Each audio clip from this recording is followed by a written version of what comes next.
Hello friends, welcome to your channel physics with king sensor.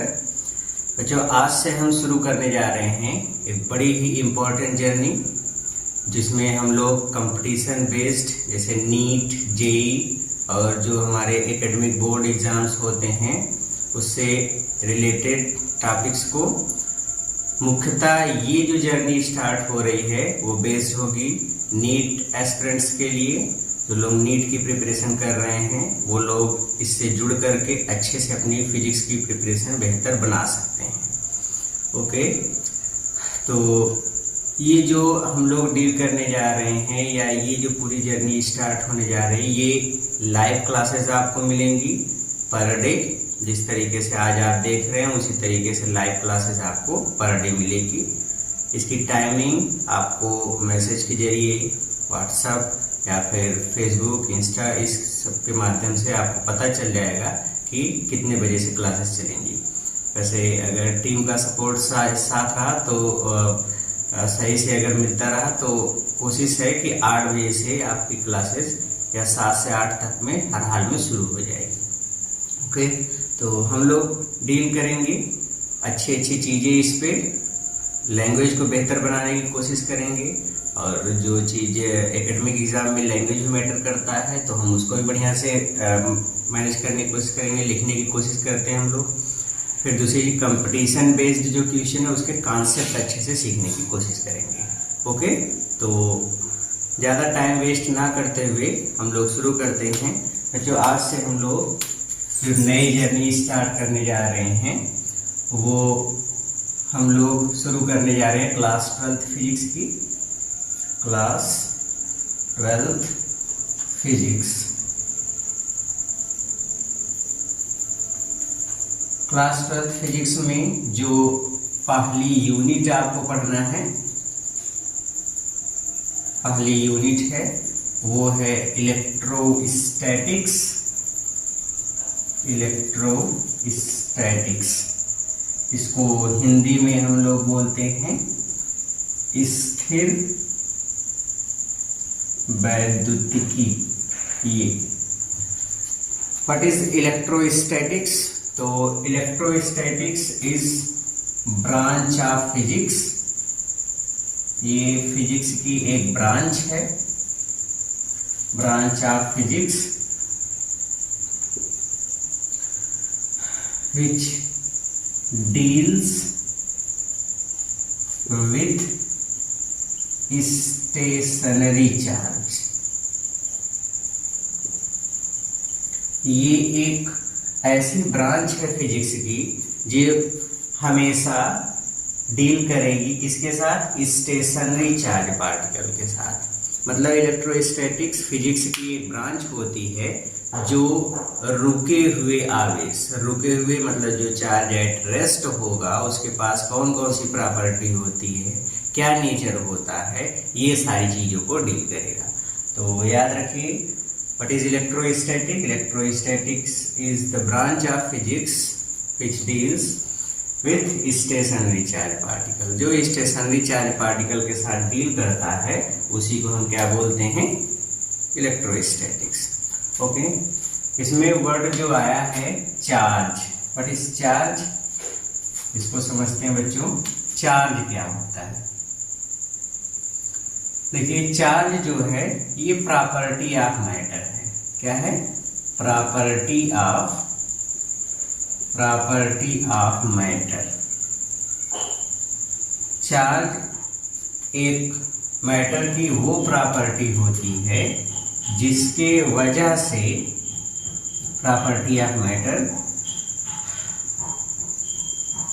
By which it can produce electric और magnetic effects या फिर experience electric और magnetic effects. बहुत सरल भाषा में अगर मैं आपको बताऊं कि जो चार्ज है वो क्या होता है, तो charge is the property of matter by which it can produce electric or magnetic effects. कारण चार्ज एक इलेक्ट्रिक या मैग्नेटिक इफेक्ट जनरेट करता है या फिर हम ये कहें कि पदार्थ का एक ऐसा प्रॉपर्टी है, मैटर की ऐसी प्रॉपर्टी है जिसके वजह से वह फील्ड को एक्सपीरियंस कर सकता है, कहाँ मैग्नेटिक फील्ड है कहाँ इलेक्ट्रिक फील्ड है, इस फील्ड को एक्सपीरियंस कर सकता है। तो जो इलेक्ट्रिक या मैग्नेटिक फील्ड डेवलप करे, प्रोड्यूस करे या फिर जो इलेक्ट्रिक या मैग्नेटिक फील्ड का एक्सपीरियंस करे, ये जो प्रॉपर्टी होती है मैटर के पास, उसी प्रॉपर्टी को हम लोग बोलते हैं इलेक्ट्रिक चार्ज। तो इलेक्ट्रिक चार्ज मैटर की ऐसी ही प्रॉपर्टी होती है। ओके, तो ये होता है चार्ज। चार्ज के बारे में और डिटेल में अब हम लोग देखते हैं कि चार्ज के कौन कौन सी प्रॉपर्टीज होती हैं। आइए लेते हैं प्रॉपर्टीज ऑफ चार्ज, और ये बड़ी इंपॉर्टेंट चीज होने वाली है क्योंकि इंट्रोडक्शन है इसलिए इंपॉर्टेंट होने वाला है। प्रॉपर्टीज ऑफ चार्ज, चार्ज की कौन कौन सी प्रॉपर्टीज हैं। पहली प्रॉपर्टी देखिए, चार्ज जो होता है ये फंडामेंटल प्रॉपर्टी ऑफ मैटर। हम इसको ऐसे लिख सकते हैं, charge is the fundamental property of matter. What is mean by fundamental property? मतलब इसके अंदर कुछ नहीं है। चार्ज सबसे बेसिक, मतलब चार्ज एक बेसिक प्रॉपर्टी है।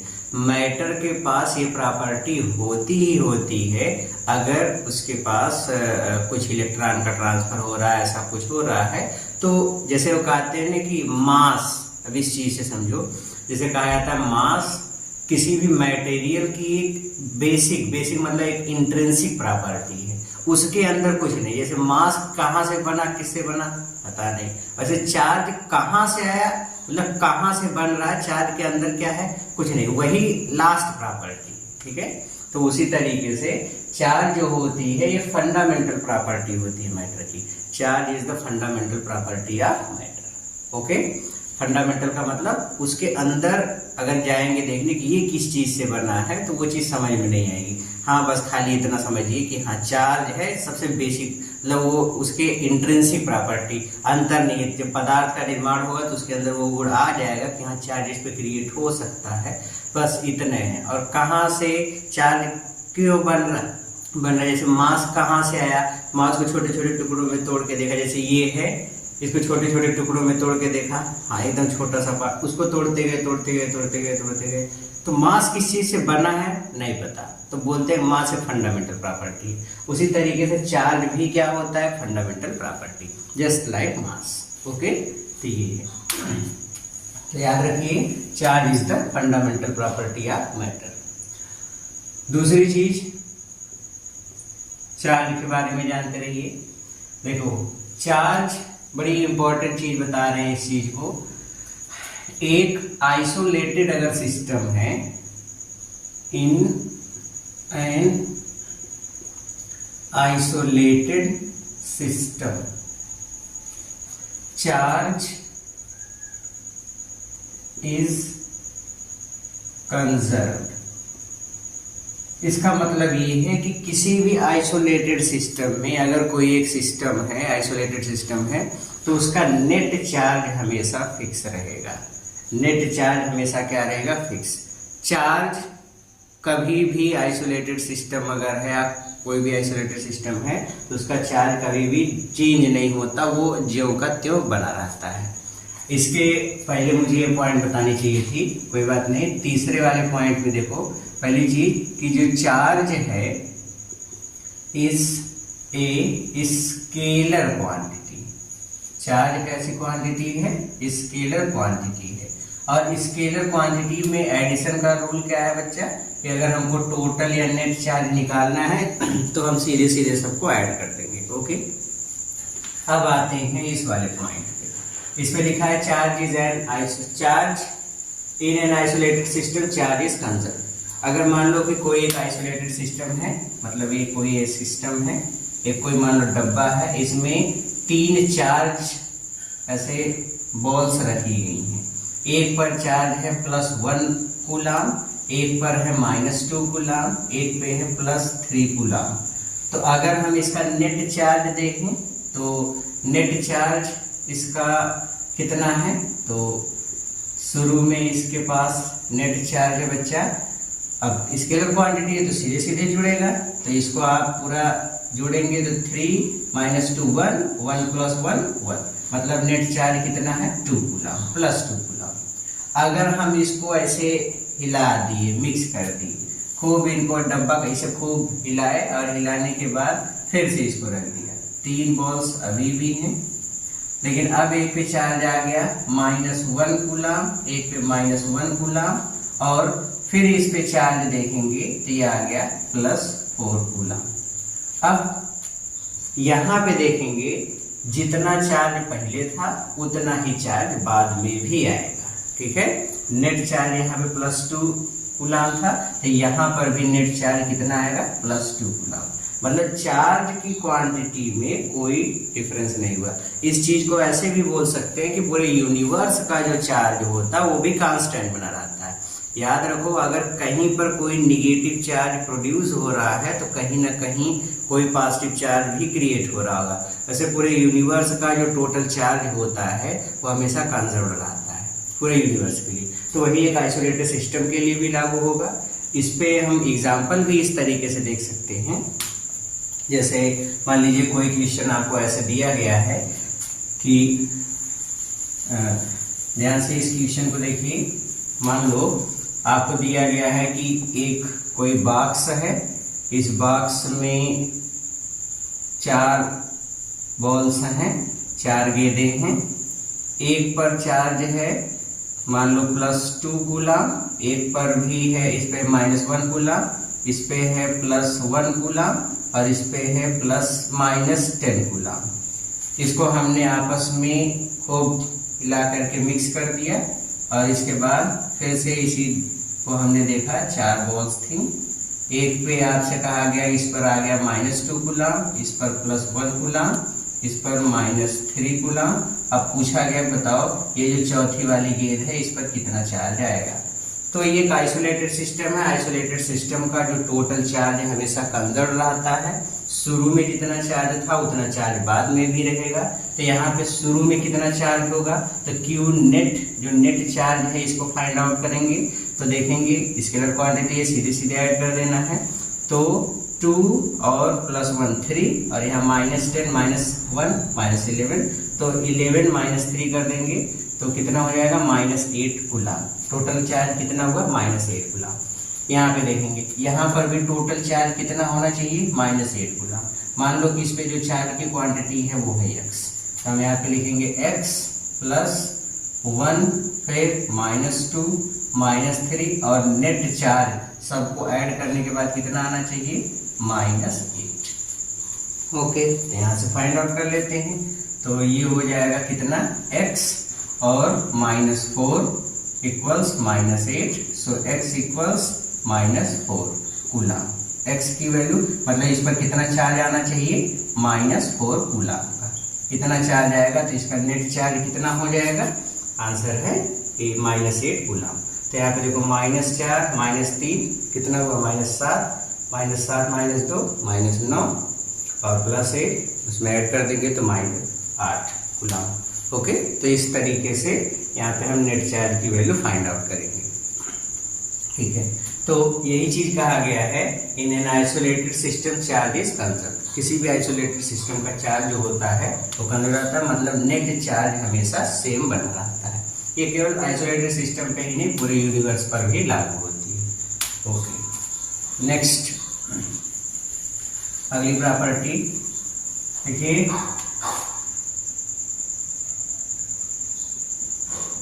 पहली चीज देखो, जो चार्ज होता है ये बेसिकली 2 टाइप्स होता है।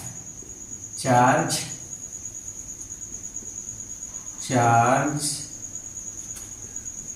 Are 2 types. namely positive and negative charge।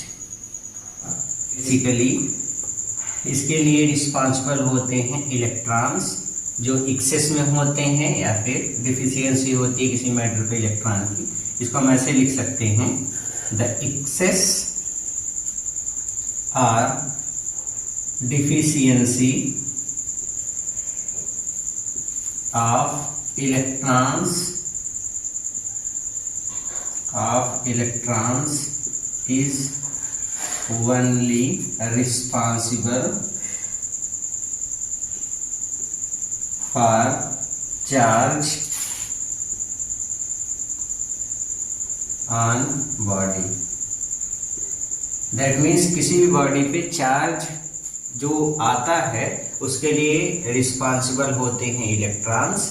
Electron अगर एक्सेस में है तो भी चार्ज आ जाएगा, इलेक्ट्रॉन की अगर डिफिशियंसी है तो भी बॉडी चार्ज हो जाएगी। ओके, देखो चार्ज दो तरीके का होता है, पॉजिटिव और निगेटिव चार्ज। चार्ज आने का जो रीजन है वो एक्सेस या डिफिशियंसी होता है इलेक्ट्रॉन्स की। अगर चार्ज एक्सेस में है तो भी चार्ज आएगा, मतलब इलेक्ट्रॉन अगर एक्सेस में है तो भी बॉडी चार्ज हो जाएगी, इलेक्ट्रॉन की डिफिशियंसी तो भी चार्ज हो जाएगा। अब यहाँ पे देखते हैं कि कब कौन सा चार्ज, क्या बताया कि चार्ज दो तरीके से होते हैं, पॉजिटिव और निगेटिव चार्ज। और चार्ज के किसी भी ऑब्जेक्ट पे या बॉडी पे आने का रीजन क्या है, इलेक्ट्रॉन का एक्सेस में होना या इलेक्ट्रॉन डिफिशियंट होना। ओके, तो डिफिशियंस या एक्सेस का अर्थ क्या होता है, जैसे कोई एक मैटर है, इस मैटर या इस बॉडी से अगर इलेक्ट्रॉन बाहर निकल जाते हैं तो इलेक्ट्रॉन बाहर निकलने से इस बॉडी में इलेक्ट्रॉन बाहर निकलने से इस बॉडी में इलेक्ट्रॉन की कमी हो जाती है, इलेक्ट्रॉन की डिफिशियंसी हो जाती है, और इलेक्ट्रॉन की डिफिशियंसी की वजह से ये बॉडी पॉजिटिवली चार्ज हो जाता है। मान लो अगर हमने इसको बाहर से इलेक्ट्रॉन दे दिया तो इलेक्ट्रॉन को पाने के बाद इसके पास इलेक्ट्रॉन एक्सेस में हो जाते हैं। इलेक्ट्रॉन जब एक्सेस में हो जाते हैं तो ये बॉडी निगेटिवली चार्ज हो जाती है। किस तरीके से? निगेटिवली चार्ज हो जाती है। याद रखो, जब इलेक्ट्रॉन की डिफिशियंसी होगी, क्या होगी? डिफिशियंसी। तो ऐसी सिचुएशन में, डिफिशियंसी होने पर ऐसी सिचुएशन में बॉडी हमेशा पॉजिटिवली चार्ज होगी, और एक्सेस में अगर इलेक्ट्रॉन है तो उस बॉडी हमेशा निगेटिवली चार्ज होगी। मतलब ये है इलेक्ट्रॉन की अधिकता है, एक्सेस मतलब अधिकता, तो जो वस्तु होती है वह ऋणावेशित हो जाती है, और अगर इलेक्ट्रॉन की कमी है मतलब डिफिशियंसी है तो वो जो ऑब्जेक्ट होती है, जो बॉडी होती है, वो धनावेशित हो जाती है। ये चीज है। ओके, अब इसी चीज को हम लोग इस तरीके से पॉइंट आउट कर सकते हैं। 5 पॉइंट हमने लिखा था, 6th वाला है, इसको हम लोग लिख सकते हैं, the excess of electrons in a body is responsible for negative charge।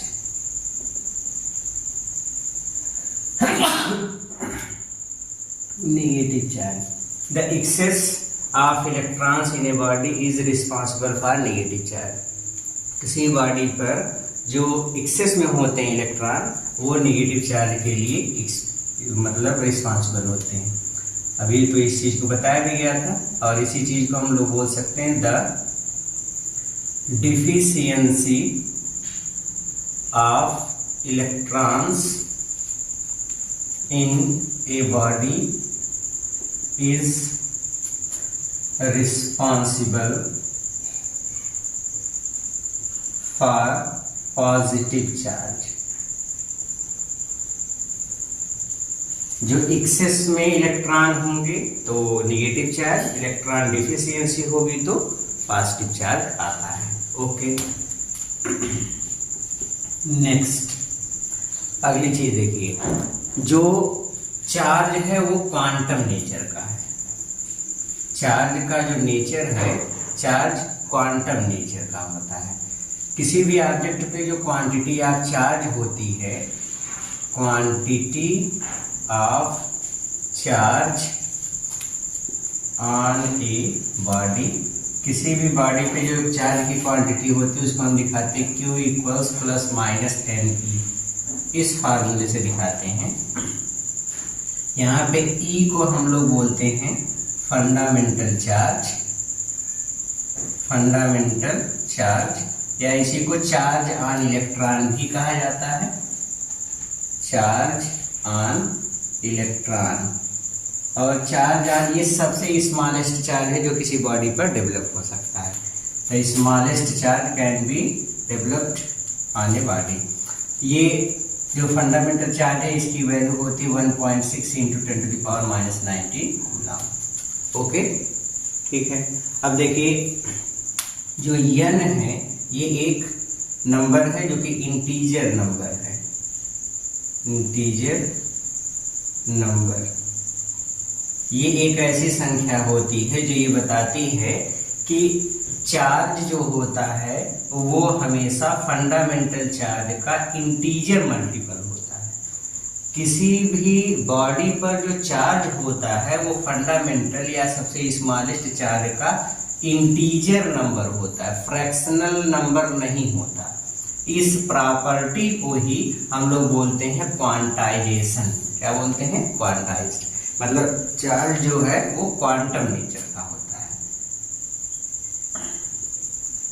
Quantum nature of charge. इसी को चार्ज का क्वांटम नेचर का होना कहते हैं।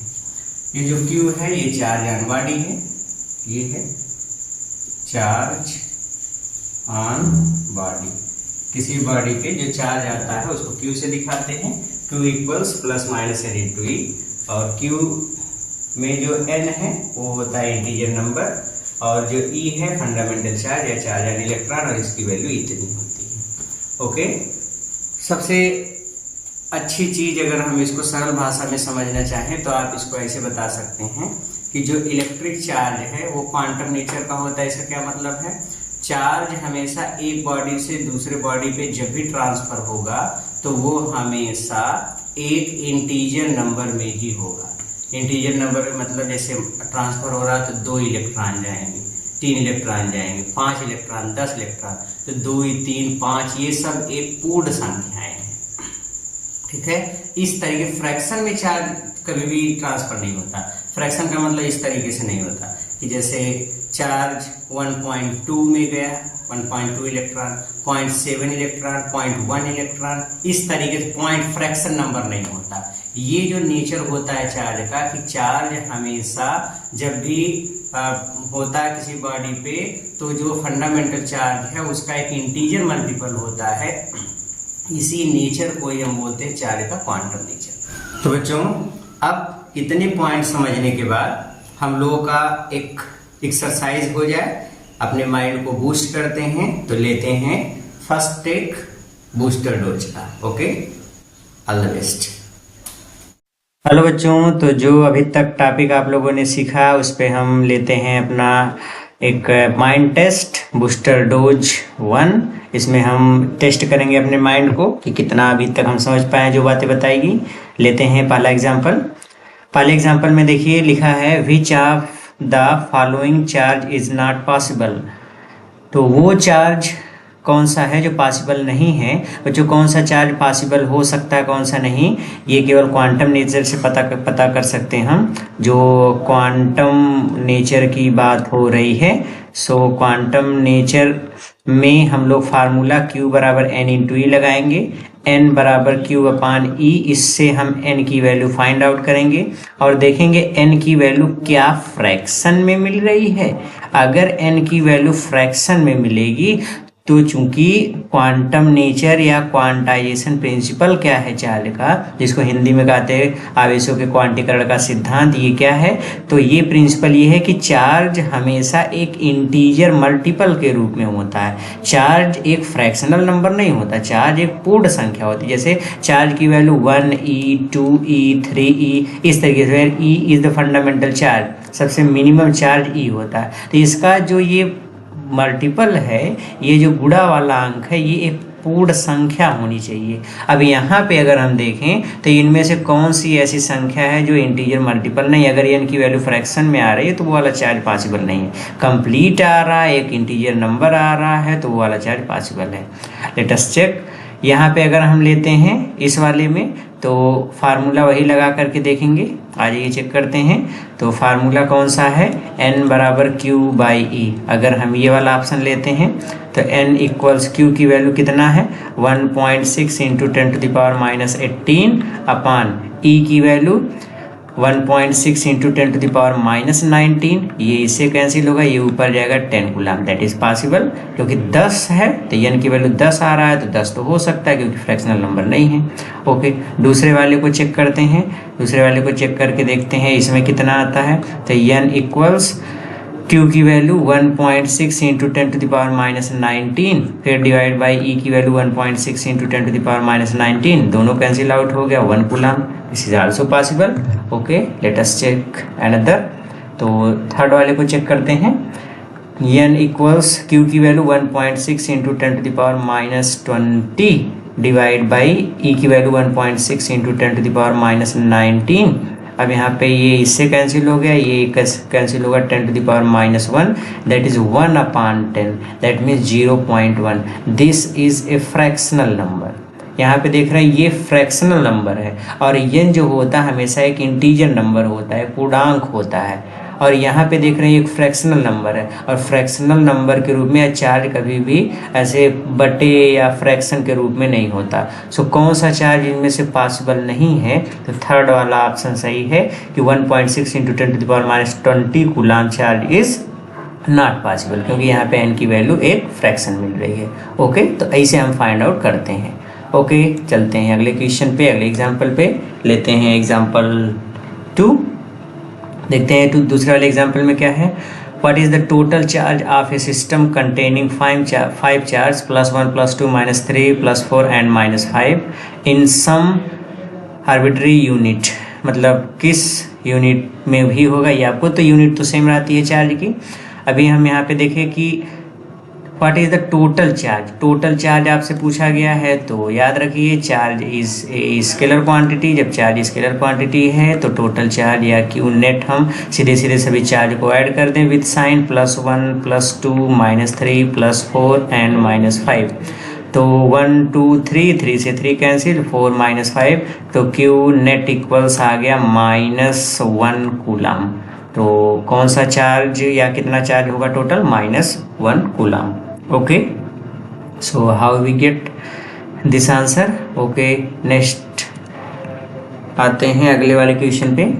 आप क्वेश्चन नंबर 3 है, example 3। How many electrons are there in 1 coulomb of charge. इसमें कहा गया कि 1 कूलम चार्ज में कितने इलेक्ट्रॉन होंगे। तो n equals q/e formula. Here q equals 1 coulomb, so n equals q की वैल्यू 1 डिवाइड बाई e की वैल्यू 1.6 इंटू 10⁻19। अब इसको आप अगर सॉल्व करते हैं तो आता है 6.25 इंटू 10⁻18 इतने इलेक्ट्रॉन्स। दैट मीन्स एक कूलम आवेश में कितने इलेक्ट्रॉन होते हैं, 6.25 into 10⁻18 electron. Okay, let us see the next question. Next question is an electron at rest has a charge of 1.6 into 10⁻19 coulomb. एक इलेक्ट्रॉन है, इलेक्ट्रॉन पर चार्ज है 1.6 इंटू 10⁻19 कूलम, और ये एट रेस्ट है, अभी रेस्ट पे है। It starts moving with a velocity v equals c/2 where c is the speed of light, then the new charge on it। क्या गजब का बेवकूफ़ बनाया गया सवाल में। देखो हमसे कहा है कि चार्ज चलना शुरू कर देता है इस स्पीड से, तो बताइए कि अब नया चार्ज कितना होगा। तो सबसे बड़ी चीज़ है कि charge does not depend on velocity. क्या बोला जा रहा है, charge does not depend on velocity. अभी हम बताए भी थे, इससे थी पहले अभी थ्योरी क्लास में। तो चार्ज वेलोसिटी पर डिपेंड ही नहीं करता, तो वेलोसिटी बदलने से चार्ज पे क्या प्रभाव पड़ेगा? कुछ नहीं प्रभाव पड़ेगा। तो चार्ज तो सेम रहेगा, चाहे रेस्ट हो चाहे मोशन पे हो। तो 1.6 × 10⁻⁹ कूलम चार्ज था, उतना ही बना रहेगा। तो ऑप्शन 1 इज करेक्ट, और बाकी सभी ऑप्शन में बड़ा बड़ा जो दिया है सब का सब गलत है। ओके, आ जाइए नेक्स्ट क्वेश्चन पे चलते हैं। लेते हैं क्वेश्चन नंबर 5। इस वाले एग्जाम्पल में क्या कहा है? इस वाले एग्जाम्पल में हमसे कहा है कि which of the following charge cannot be present on an oil drop in the Millikan's experiment? Same logic देखो, मिलिकन एक्सपेरिमेंट में कहा कौन सा चार्ज पॉसिबल नहीं है, कौन सा चार्ज पॉसिबल नहीं हो सकता? जिसमें n की वैल्यू फ्रैक्शनल नंबर मिलेगी वो वाला चार्ज पॉसिबल नहीं हो सकता। तो अगर हम यहाँ पे देखें कि कौन कौन सा चार्ज लिखा है, which of the following charge can not be present on an oil drop in the Millikan's experiment. इनमें से कौन सा ऐसा चार्ज है जिसको हम मिलिकन एक्सपेरिमेंट के रूप में प्रेजेंट नहीं कर सकते? किसको नहीं कर सकते? तो इसमें देखो 4 × 10⁻⁹ कूलम में अगर हम इसको सही ले रहे हैं तो n = q की वैल्यू 4 × 10⁻⁹ डिवाइड बाई 1.6 × 10⁻⁹, ये इससे कैंसिल आउट होगा। 4 × 1 = 4, ये कैंसिल होगा 0.4। ओके, तो ये हो जाएगा कितना? 10/4, और इससे जब मल्टीप्लाई करेंगे तो कितना मिलेगा? 2.5। तो इतना मिलेगा जो कि एक फ्रैक्शनल नंबर है। So this is not possible. तो ये वाला चार्ज तो इसके रूप में रिप्रेजेंट हो नहीं सकता। अगर हम इसको लेते हैं तो इसको लेने के बाद चेक करते हैं, n = q की वैल्यू 6 × 10⁻⁹ डिवाइड बाई 1.6 × 10⁻⁹, एक से कैंसिल होगा, 1.6 से इसे भाग करेंगे तो ये भी एक फ्रैक्शनल नंबर मिलेगा। सो ये भी पॉसिबल नहीं है। अगला लेते हैं तो इसको चेक करके देखते हैं कि अगर यहाँ पे n = 10 × 10⁻⁹ डिवाइड बाई 1.6 × 10⁻⁹, और इससे डिवाइड करेंगे तो कैंसिल हो गया ये वाला टर्म। 1.6 से 10 में डिवाइड करेंगे तो फिर से ये फ्रैक्शन मिलेगा। मतलब तीनों में से जो ऑप्शन है, कौनो ऐसा ऑप्शन नहीं है जिसमें हम चार्ज को एक मतलब मिलिकन एक्सपेरिमेंट में चार्ज को इस फॉर्म में रिप्रेजेंट कर सकें। तो ये तो इसमें तीनों में से कोई पॉसिबल नहीं है। तो बचा कौन सा? ये वाला कि इनमें से कोई भी ऐसा नहीं है जिसमें हम मतलब चार्ज को रिप्रेजेंट कर सकें इन सब रूपों में से। क्वेश्चन को एक बार फिर से समझते हैं। Which of the following charge, इनमें से कौन सा ऐसा चार्ज है कैन नॉट बी प्रेजेंट, जो कि दिखाया नहीं जा सकता an oil drop in Millikan's experiment, एक आयल के ड्रॉप पे मिलिकन के प्रयोग में आयल ड्रॉप पे इनमें से कौन सा चार्ज है जिसको दिखाया नहीं जा सकता? तो इसको भी नहीं दिखाया जा सकता, फ्रैक्शन मिल रहा है, इसको भी, तीनों में से किसी को नहीं दिखाया जा सकता। तो none of this is the correct option. Okay, let us see the next question, example 6। Okay, तो इसमें क्या है? If in Millikan's oil drop experiment charge on drops are found to be 8 microcoulomb, 12 microcoulomb and 20 microcoulomb, then quanta of the charges. What is the quanta? Quanta is the smallest charge which integer multiples are present. इनमें से जो सबसे ऐसा, जितने charge दिए गए इसमें जो सबसे ज़्यादा छोटा चार्ज होगा, याद रखो स्मॉलेस्ट चार्ज की बात मैं कर रहा हूँ।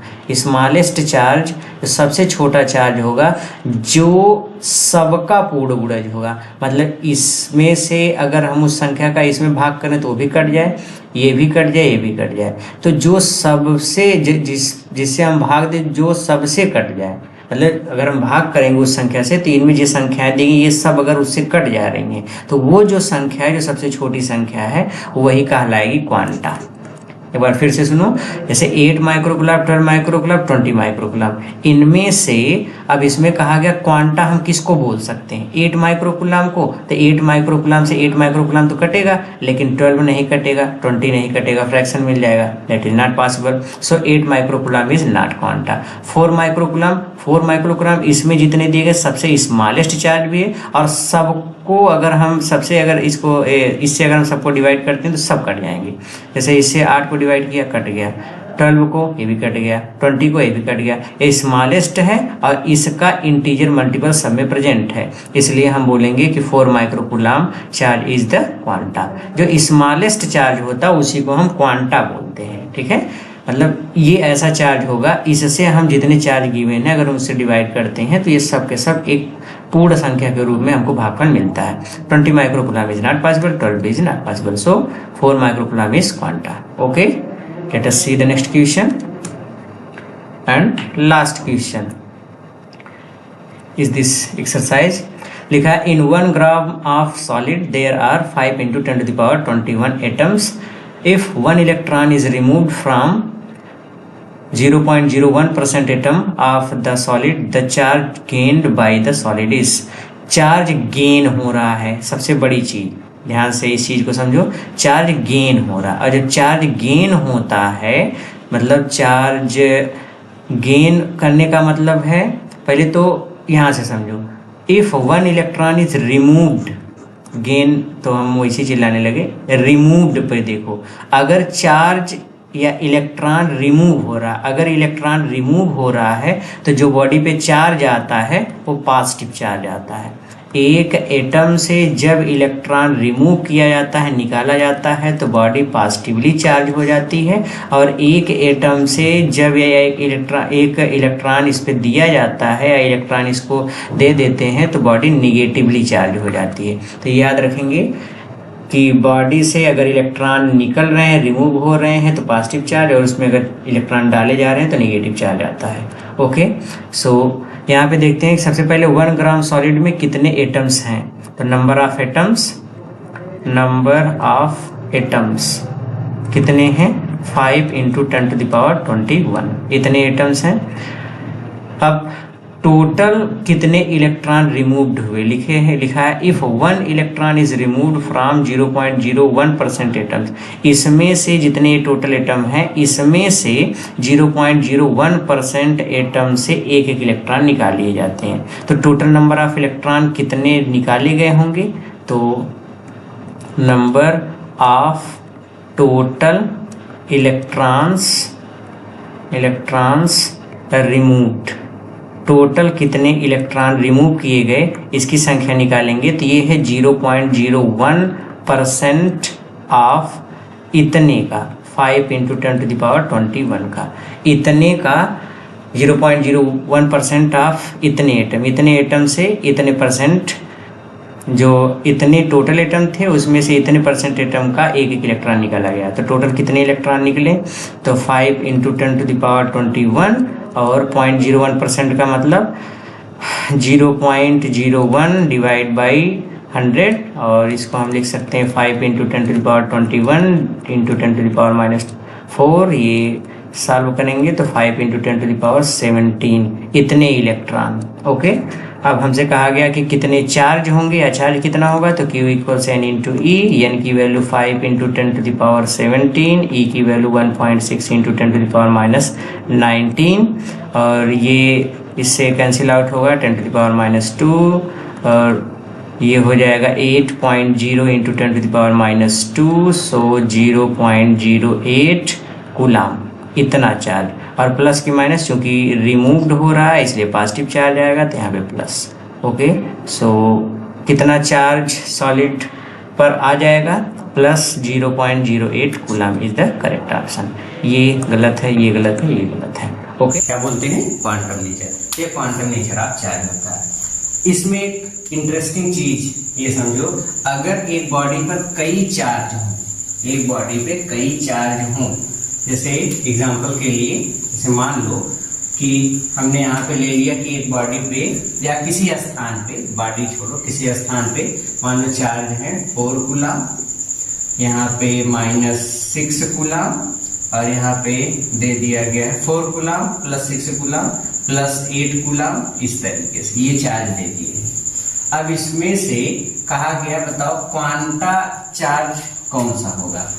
जो क्वांटा होगा चार्ज में एक वर्ड आता है क्वांटा, वो क्या होता है, क्वांटा का मतलब होता है बच्चों the smallest charge.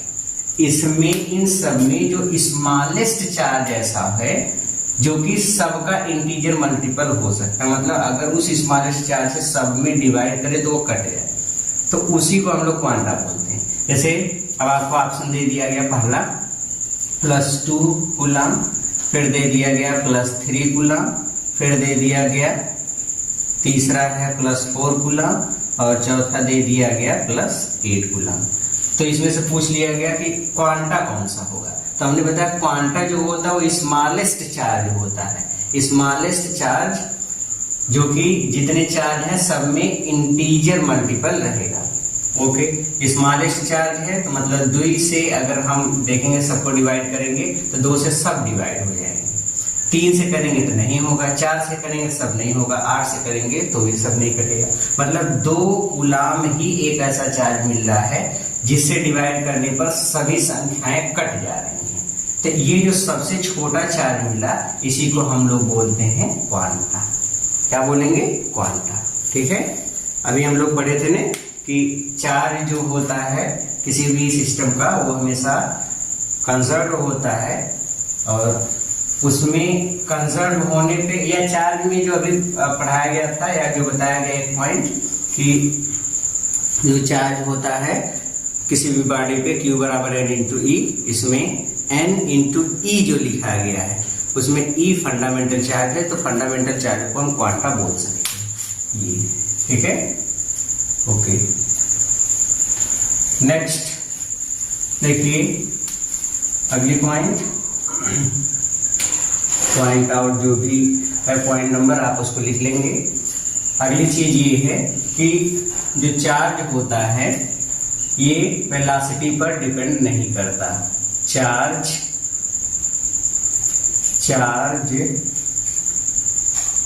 Does not depend on velocity.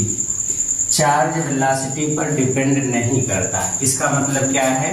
जब कोई चार्ज रुका हुआ है, स्टैटिक है, तो उसकी जितनी वैल्यू होगी, जब वो चार्ज गति करेगा, मोशन में होगा, डायनेमिक होगा, तो दोनों की वैल्यू सेम होगी।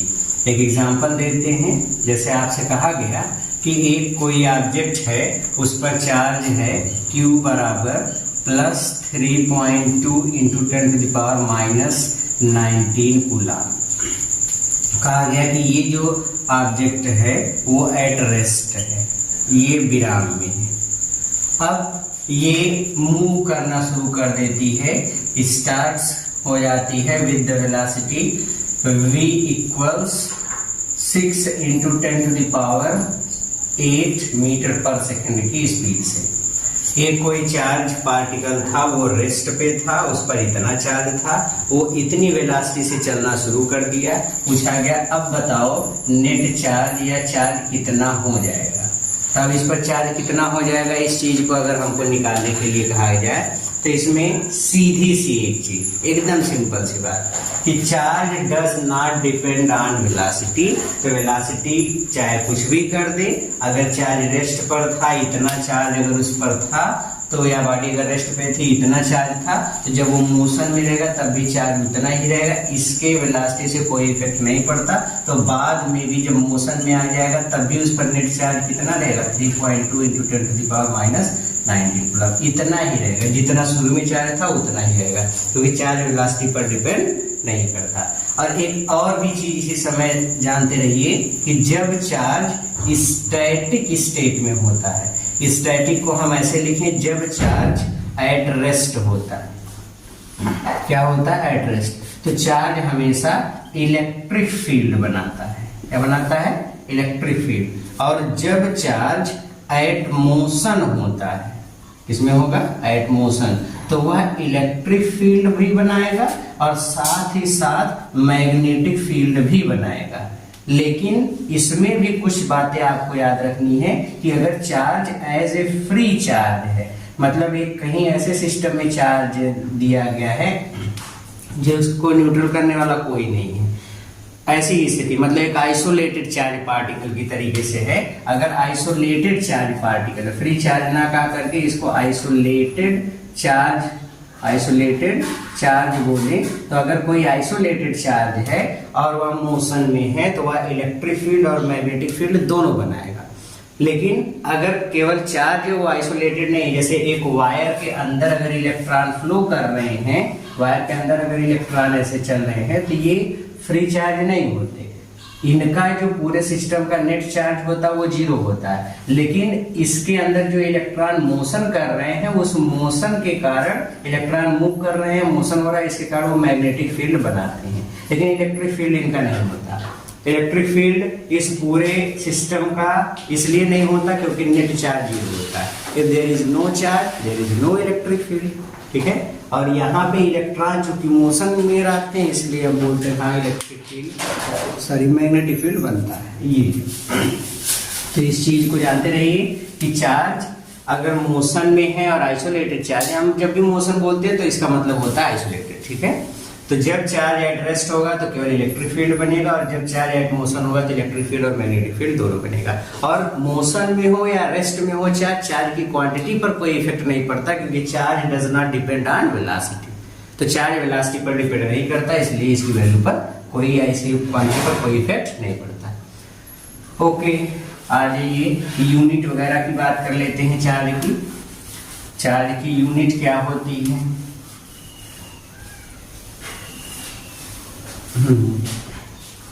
देखिए पहली चीज चार्ज SI यूनिट की बात करें, SI unit of charge. Charge की जो SI यूनिट होती है वो होती है कूलाम। क्या होती है? कूलाम। चार्ज की SI यूनिट कूलाम। चार्ज की एक होती है जब हम चार्ज को एट रेस्ट मान करके स्टडी करते हैं जिसको बोलते हैं इलेक्ट्रोस्टैटिक यूनिट। तो 1 इलेक्ट्रोस्टैटिक यूनिट जिसको हम लोग ESU बोलते हैं, ये भी चार्ज की ही एक यूनिट है। जब चार्ज एट रेस्ट होता है इस समय हम इसकी स्टडी करते हैं तो ESU एक इलेक्ट्रोस्टैटिक यूनिट इक्वल्स होता है 1/3 × 10⁹ इतने कूलाम। ये अगला है जब चार्ज एट मोशन होता है तो मैग्नेटिक फील्ड बनाता है, उस समय इसकी यूनिट को हम लोग स्टडी करते हैं एक अलग तरीके से, उसको हम लोग बोलते हैं इलेक्ट्रोमैग्नेटिक यूनिट। 1 इलेक्ट्रोमैग्नेटिक यूनिट, एक इलेक्ट्रोमैग्नेटिक यूनिट, इसको हम शार्ट में EMU बोलते हैं। और एक इलेक्ट्रोमैग्नेटिक यूनिट जो होती है ये होती है एक EMU इक्वल्स 10 कूलाम, इसके बराबर 10 कूलाम इसके इक्वल होती है। तो ये एक इलेक्ट्रोमैग्नेटिक यूनिट है।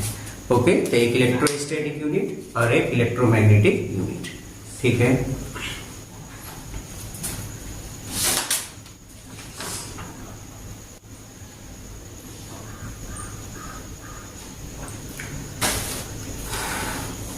जाते जाते एक लास्ट पॉइंट भी देखिए। लास्ट पॉइंट ये है कि हमको ये सीखना है कि अगर लाइक चार्जेस हैं, लाइक चार्जेस मतलब सेम नेचर वाले, दोनों प्लस प्लस हैं या दोनों माइनस माइनस हैं, तो लाइक चार्जेस हमेशा एक दूसरे को रिपेल करते हैं और अनलाइक चार्जेस एक ठे प्लस है एक ठे माइनस है तो ये दोनों एक दूसरे को अट्रैक्ट करते हैं। ओके, तो ये इतनी सी चीज आज हम लोगों ने पढ़ा। जो फर्स्ट क्लास थे थोड़ा सा लैंग्वेज में, अब हम भी इंग्लिश वाले वर्जन को स्टार्ट करें, मतलब पूरा इंग्लिश तो नहीं है, लैंग्वेज इंग्लिश है, हिंदी इंग्लिश मिक्स है, कोशिश कर रहे हैं, सीख रहे हैं। तो आई होप आगे की क्लास में बहुत बेटर आपको चीज़ें मिलेंगी। तो ठीक है, पढ़ते रहिए, हम पूरी कोशिश कर रहे हैं कॉन्सेप्ट आपको अच्छे से दे सके।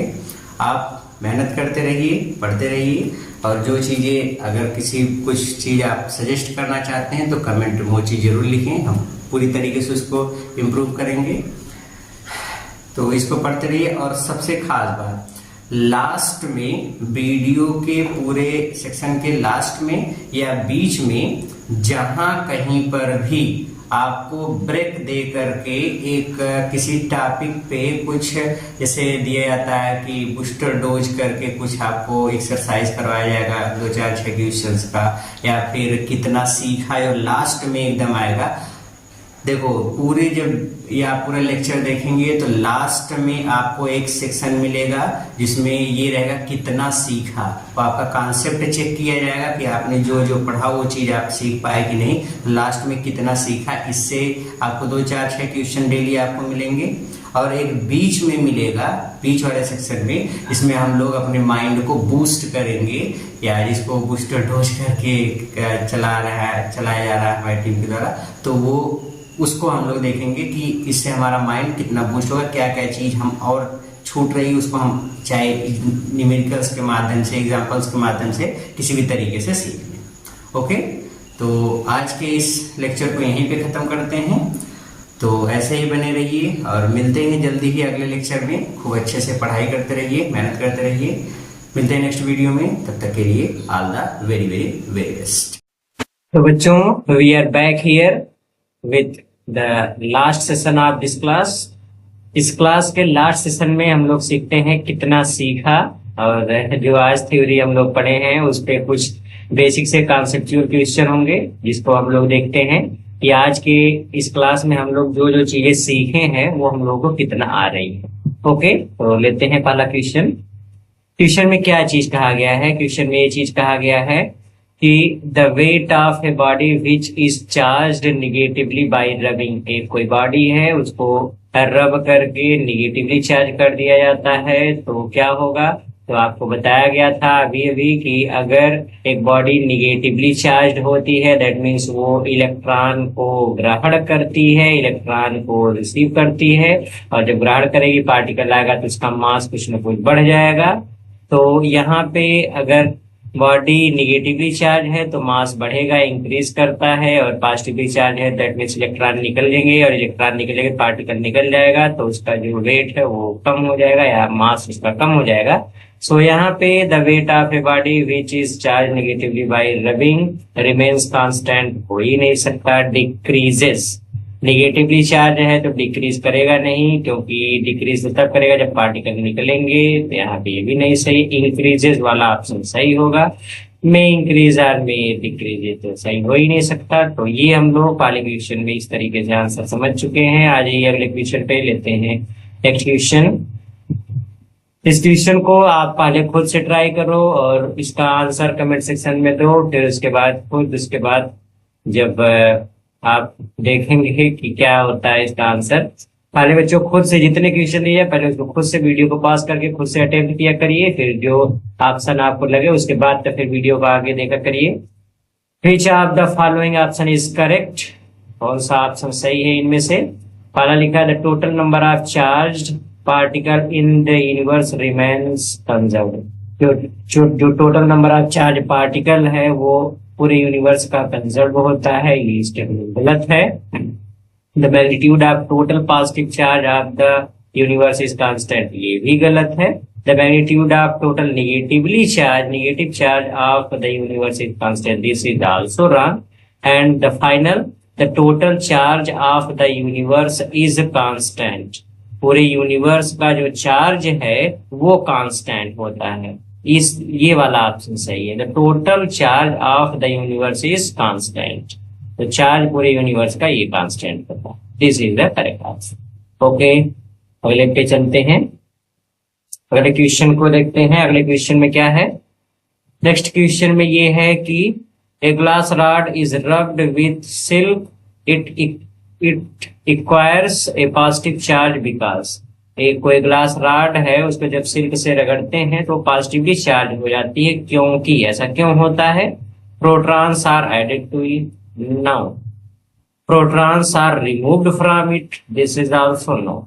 ये तो हो ही नहीं सकता क्योंकि प्रोटॉन का ट्रांसफर ही नहीं होता, बचे हुए कौन? Electron. Okay, electrons are added to it, जब इलेक्ट्रॉन इसमें जुड़ेंगे, ग्लास रॉड में जुड़ जाएंगे, तब तो वो निगेटिवली चार्ज हो जाएगा, लेकिन यहाँ पॉजिटिवली कहा है, ये भी गलत है। Electrons are removed from it, जब इसमें से इलेक्ट्रॉन निकल जाएंगे तब जाकर के वो पॉजिटिवली चार्ज होगा। तो कौन सा ऑप्शन सही होगा? Option 4 is the correct option. Okay, let us see the next question. आज ये अगले क्वेश्चन पे चलते हैं।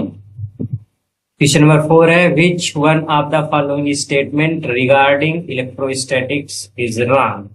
इनमें से कौन सा स्टेटमेंट गलत है। चार्ज इज क्वांटाइज्ड, ये तो सही है भाई, चार्ज क्वांटम नेचर का होता है, कभी भी फ्रैक्शन के रूप में नहीं होता, इंटीजर मल्टीपल होता है।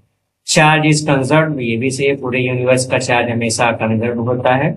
नेक्स्ट है, there is an electric field near an isolated charge at rest. अगर कोई चार्ज पार्टिकल आइसोलेटेड मतलब एक अलग थलग इसके आसपास कोई और चार्ज नहीं है, एक आइसोलेटेड चार्ज पार्टिकल है और वो रेस्ट में है, तो अपने चारों ओर केवल इलेक्ट्रिक फील्ड जनरेट करता है।